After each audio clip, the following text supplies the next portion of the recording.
pagpapala mo. Amin puro pagpala sa Panginoon. Por inado ba kami? Dilirom sina. Paano man? Tama raw. Sino yung mapala ko? Grabe mo na yan. Ha?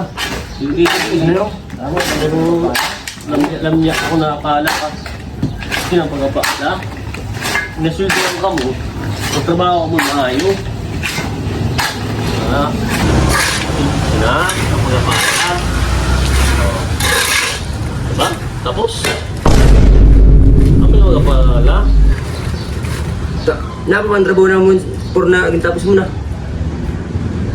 Gawin mo na sa'yo. Mo, tapos na ng trabaho. Wala naman yung trabaho. Salamat, por. Grabe. Bis ka talaga. Salamat. Naupa ka na kasandua. Ayaw, di ma.